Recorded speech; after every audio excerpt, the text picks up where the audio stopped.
안녕하세요.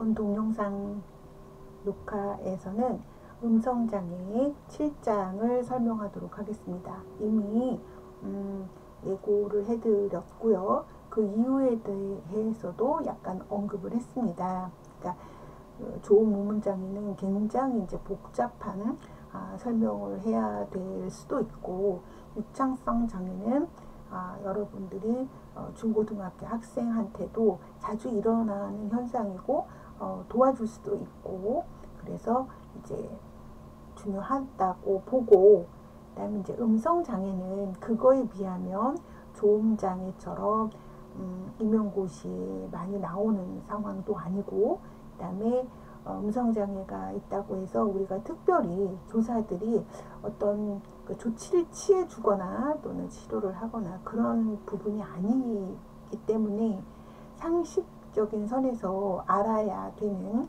그런 장애입니다. 그리고 특히 의사소통 장애에서 음성 장애를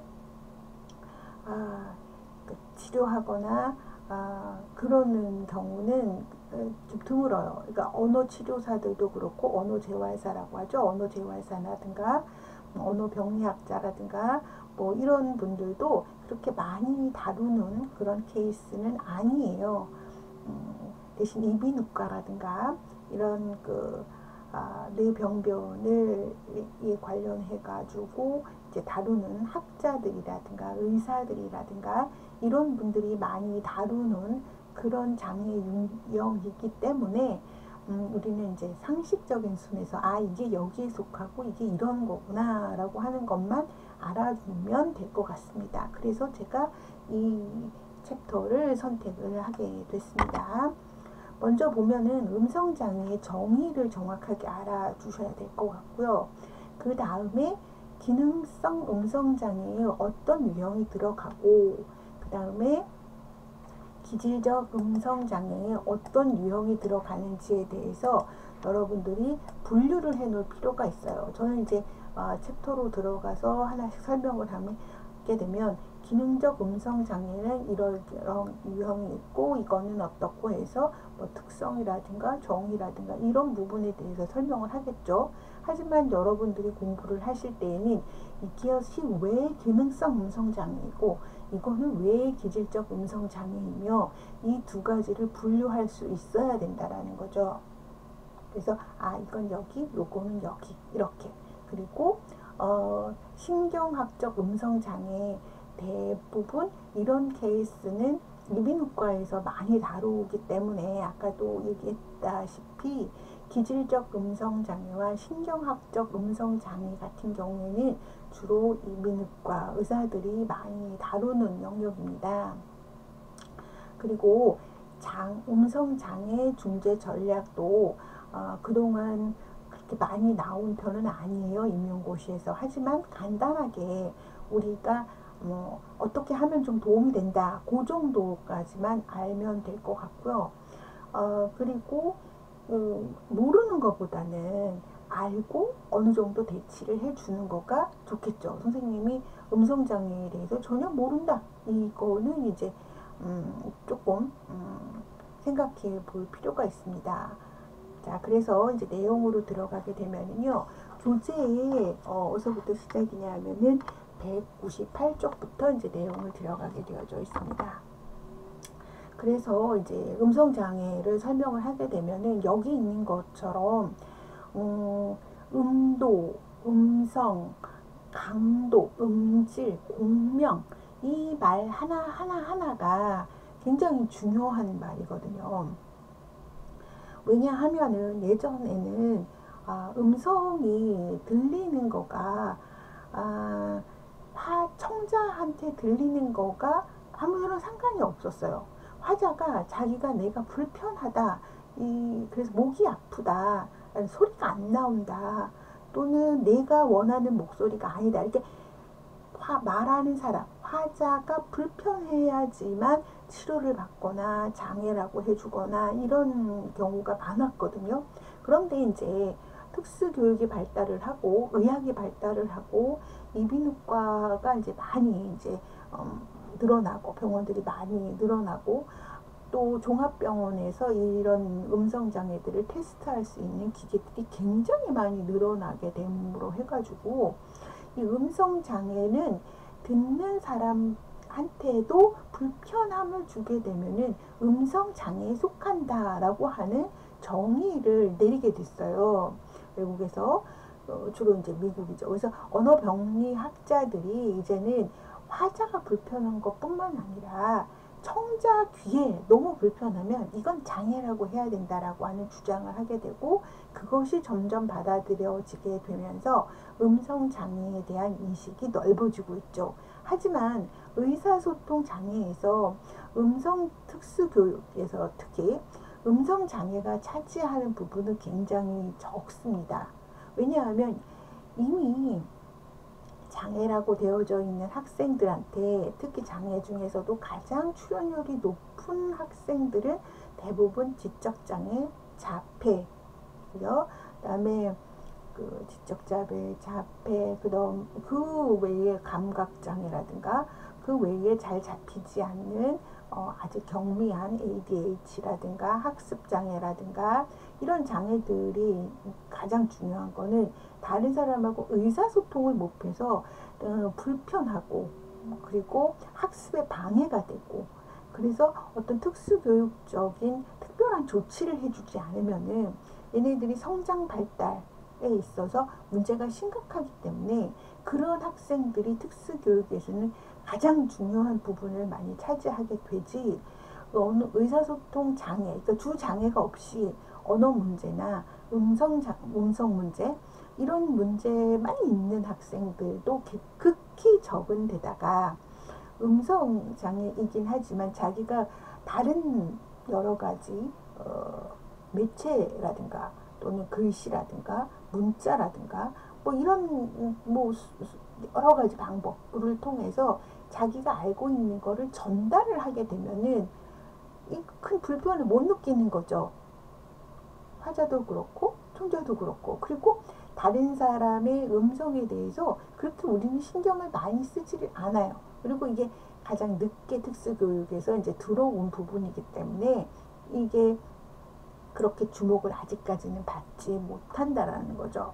그래서 성도, 그러니까 소리가 나오는 그 길, 그리고 호흡, 들이마시고 내뱉을 때 코가 막혔다든가 목이 아프다든가 뭐 이런 이것 때문에 호흡이 제대로 되지 않는 경우 그 다음에 폐가 약하다든가 이렇게 해가지고 발성을 할 때 숨이 찬다든가 이거 울려주는 거죠. 공명작용 이런 어떤 그 폐에서부터 시작해서 우리 입 밖으로 뭔가 소리가 나오는데 구조 이상이나 기능 이상, 구조라고 하는 거는 정상적인 신체적인 그러니까 정상이라고 하는 말은 특수교육에서 잘 쓰진 않지만 그래도 일반적인 어떤 그 모습을 가지고 있는데 그게 조금 정면에서 이탈이 되어 있는 거죠. 그 모양이라든가 이런 것들이 기능이라고 하는 거는 모양은 괜찮게 잘 갖추고 있는데 그게 제대로 쓰지를 못하는 경우를 기능적 이상이라고 하잖아요. 그래서 뒤에서 구조적 이상은 대부분 기질적인 문제가 있는 것이고 기능적이라고 하는 건 항상 모습은 일반 사람들하고 유사한데 그걸 제대로 사용하지 못한다라는 거죠. 뻣뻣하거나 뭐 여러 가지 이유에 의해서 마비가 있다거나 모습은 괜찮은데 뭐 활용하지 않으면 퇴화되기 때문에 음성도 그렇고 뇌도 그렇고 학습하는 어떤 역량도 그렇고 쓰지 않으면 대부분 다 이렇게 기능들이 퇴화되거나 쇠약해지거나 약해지는 거죠. 항상 이제 이거를 적절하게 너무 과잉해서 쓰게 되면은 에너지가 너무 많이 나가기 때문에 그것 또한 좋지 않고 또 안 쓰면 퇴화되고 그렇기 때문에 적절성이라고 하는 거가 참 어려운 말인 것 같습니다. 그래서 여기 보시면은 음성의 강도, 도둑 강도 그게 아니라 약하고 강하고, 그죠? 강약을 주로 이제 강도라고 이제 표시를 해요. 그래서 우리가 악센트를 줄 때 우리는 첫 음절에 악센트가 있어요. 이제 강약약, 강약약 이렇게 해서 삼박자 수준으로 어떤 언어를 이제 표현을 하죠. 우리도 모르지만 근데 그게 너무 약해가지고 힘이 없는 경우라든가 이런 경우에는 이게 소리가 들릴동 안 들릴동, 아픈 사람 같은 경우에는 이게 기운이 없기 때문에 소리가 약해지고 악센트가 없고 소리가 미미하게 들리고 이런 상황이 되거든요. 그래서 음성의 강도란 그 악센트를 이제 얘기하게 되죠. 이것도 강도라고 하면은 이게 나쁜 그 도둑하고 비슷한 그런 강도가 아니라 강약, 악센트 이거를 의미한다라는 걸 이해하시면 될 것 같고요. 그 다음에 음도라고 하는 거는 음의 높이라고 하는 거죠. 음도가 적절해야 돼요. 그래서 여러분 아시겠지만 남학생들은 저음이고 여학생들은 약간 고음이죠. 그래서 지금까지는 음도가 조금 높아야지만 소리가 잘 이렇게 전달이 되거든요. 그래서 그러니까 어떤 서비스 센터에 전화를 걸면 대부분 다 여자분들이 거기서 얘기를 해주고 상담을 도와줍니다. 가끔 가다가 남자분이 전화를 받을 때에는 소리 전달이 고음이 아니고 저음이어가지고 잘 못 알아들을 때가 있어요.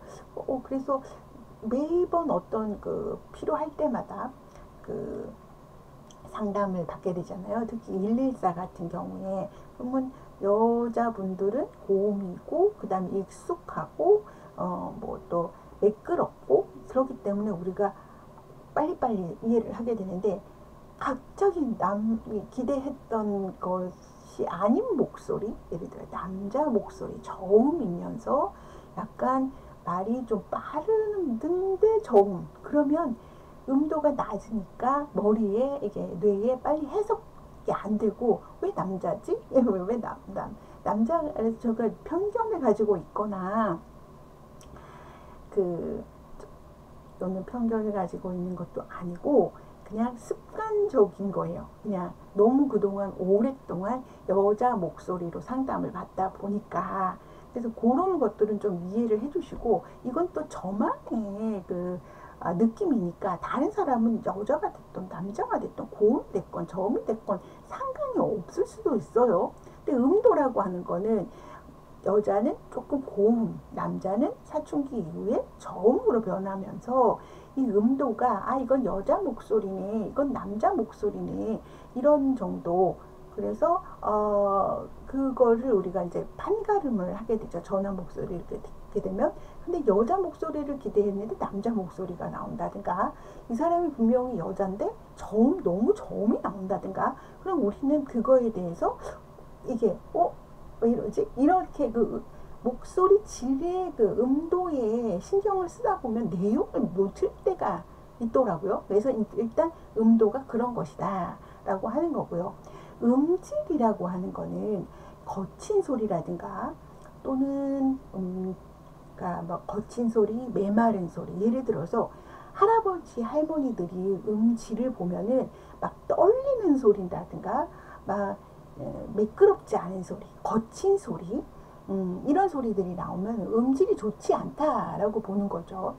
공명이라고 하는 거는 우리가 이제 앞에서 공명기관이 3개가 있다.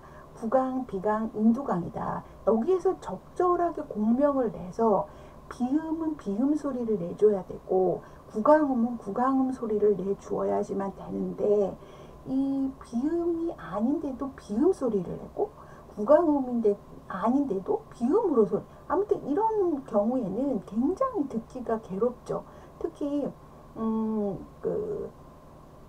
상업적으로 비음이 내지 않아야 되는데 이음을 붙여가지고 안녕 이렇게 해가지고 코를 많이 올려주게 되면은 왜 저러지? 이렇게 우리가 오해할 때가 있잖아요. 직업이 좀 의심스럽네? 막 이렇게. 그래서 너무 비음을 내는 거는 좋지 않아요. 적절하게 비음을 내야지 좋거든요. 그래서 이제 요거를 공명이라고 하는 걸 상업적으로 목소리를 너무 비음을 많이 내서 다른 사람한테 매력적으로 보이기 위해서 그런 경우도 있고 정말 비강이 막혀가지고 그런 경우도 있고, 또 감기가 들어서 한쪽 코가 막힌 경우에도 그럴 수가 있고, 또 구강에 이제 문제가 생겨가지고 그럴 수도 있고, 또는 연인도 폐쇄 부전이라고 하는 그것 때문에 그 공명이 제대로 불안정한 공명이라든가 이런 것들이 나올 수도 있거든요. 그래서 아무튼 여기서 중요한 건 뭐냐면 강도, 음도, 음질, 공명, 이것이 그 사람의 연령과 성별에 이게 맞아야 되거든요. 특히 성별, 이게 사춘기의 그 학생들은 굉장히 이게 중요합니다. 여러분들 장애 학생이라고 하더라도 본인이 사춘기라는 걸 느끼고 그 말을 못해서 그렇지, 본인의 목소리라든가 본인의 태도라든가 그리고 이제 관심, 흥미가 그 나이에 맞게 자꾸 변해요. 근데 본인 목소리가 변성기가 지났는데도 남학생인데 고음이 나온다. 그러면 이제 본인한테도 이제 스트레스를 받을 수 있다라는 거죠. 그 이유는 말을 적절하게 하지 못하더라도. 그래서 연령에 맞는 그 강도, 음도, 음질, 공명을 내야 된다.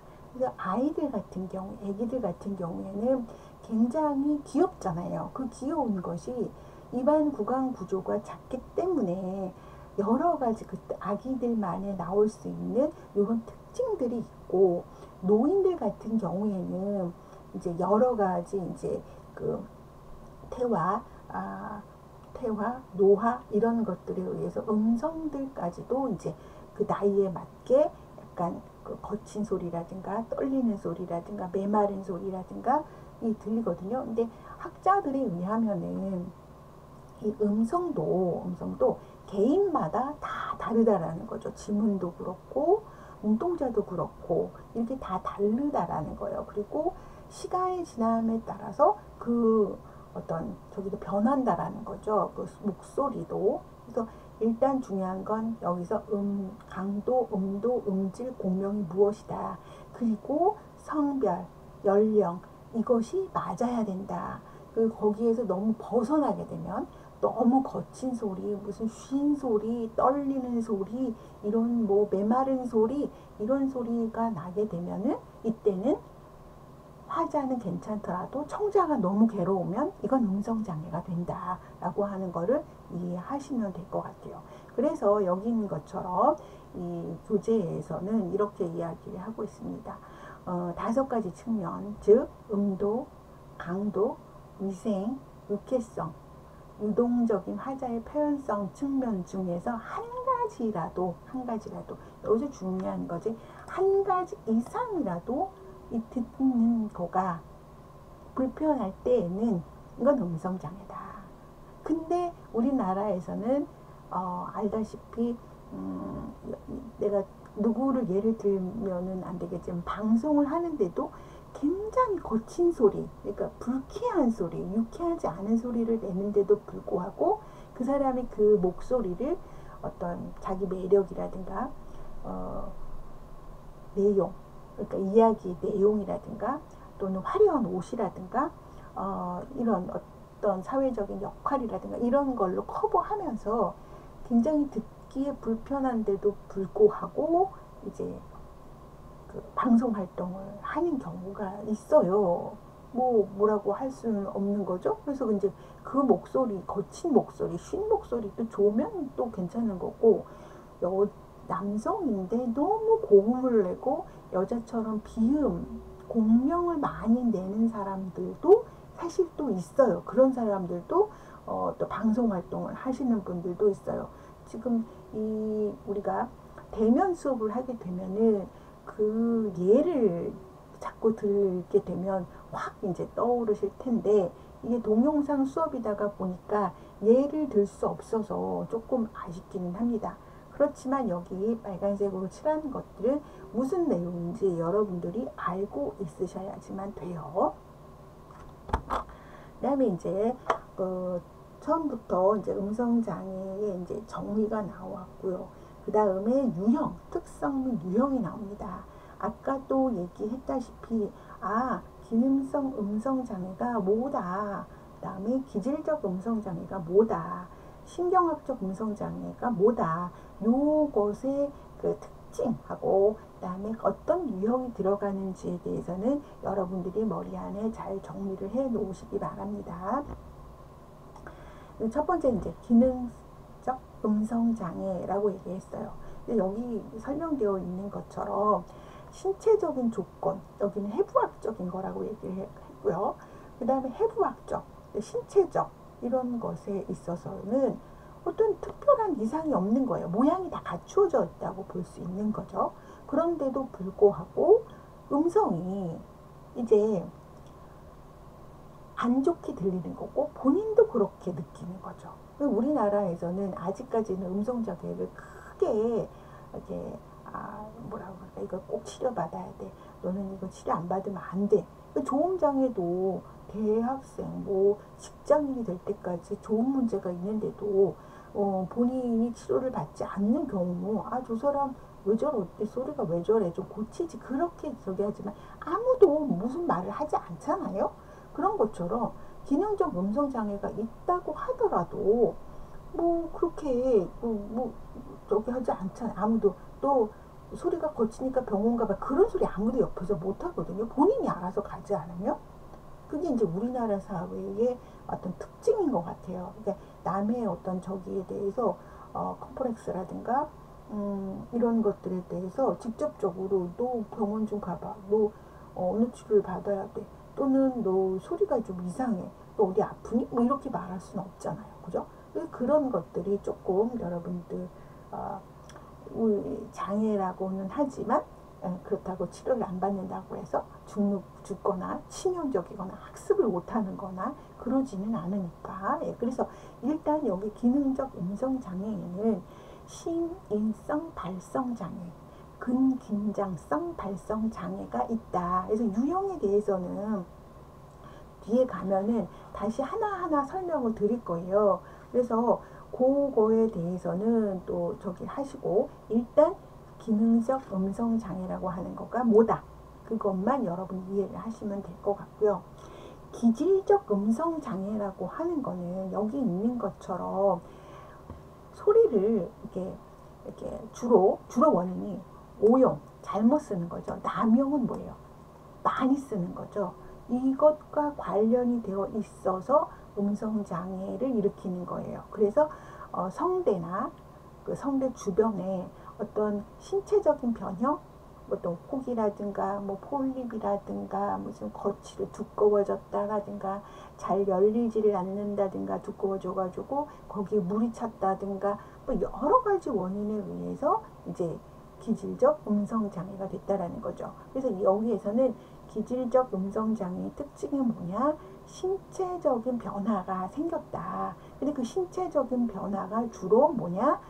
음성의 오용, 잘못 쓰는 거죠. 남용이다. 그래서 야구장 같은 데 가가지고, 운동장이나 뭐 야구장, 우리나라에서 야구가 굉장히 인기가 많잖아요. 그래서 소리를 막 지르다가 보면은 목이 쉬어가지고 소리가 안 나오는 경우 있습니다. 그 남용이죠. 특히 유아기 때 이제 특수 교육을 하시는 분들은 뭐 야외 수업이라든가 뭐 지금은 학생 수가 많이, 교사대 학생 수가 많이 줄어들었기 때문에 괜찮은데, 예전에는 이제 그 학생 수가 유아기 때 또 많았단 말이에요. 그래가지고 그 특수 교사들이 한번 학생들을 데리고, 아이동들을 데리고 무슨 견학이라든가 뭐 소풍이라든가 이런 데를 가게 되면은 자원봉사자들도 많지 않았고, 그 다음에 이제 부담임이라든가 이런 저기들도 별로 없었기 때문에, 도와주는 선생님들도 별로 없었기 때문에 이 목소리를 남용 굉장히 많이 했어요. 그래서 갔다 오면, 어딘가를 학생들을 데리고 갔다 오게 되면 다 목소리가 쉬어가지고 이제 거기다가 이제 몸살까지 이제 나는 거죠. 근데 지금은 그렇게까지 악조건은 아니지만 아무튼 그런 것이 이제 남용과 오용이다. 그래서 남용과 오용이 하나의 중요한 기질적 음성장애의 이제 그 원인이다. 그래서 여기서 보시면은 그 유형은 뒤에 가면 다시 제가 또 설명을 드릴 거예요. 그러니까 여기 보시면 성대 결절, 가장 흔한 거가 이제 성대 결절이 되죠. 그다음에 이제 성대 폴립, 이제 꼭 생기는 거, 라이트 부종이라는 거는 그 성대 주변의 근육에 이제 물이 조금 염증일 수도 있고 물이 될 수도 있고 아무튼 여러 가지 원인에 의해서 그가 부어 있는 거죠. 그다음에 이제 급성 후두염, 염증 생기는 거, 염증이 면역성 약하면 금방 이제 스트레스에 의해서 생기기 때문에 그다음에 이제 인후두 역류 질환 이게 뭐라 그럴까 소화이라든가 이런 것들이 이제 잘못돼 가지고 거기를 좀 아프게 하는 거죠. 그래서 아무튼 기능적 음성 장애와 기질적 음성 장애는 이러이러한 차이가 있구나. 여기까지만 이해를 하시면 될 것 같아요. 뭐 별로 그렇게 어려운 내용은 아니었기 때문에 여러분들이 이해하시고 이 교시에서 다시 설명을 조금 자세하게 더 드리도록 하겠습니다.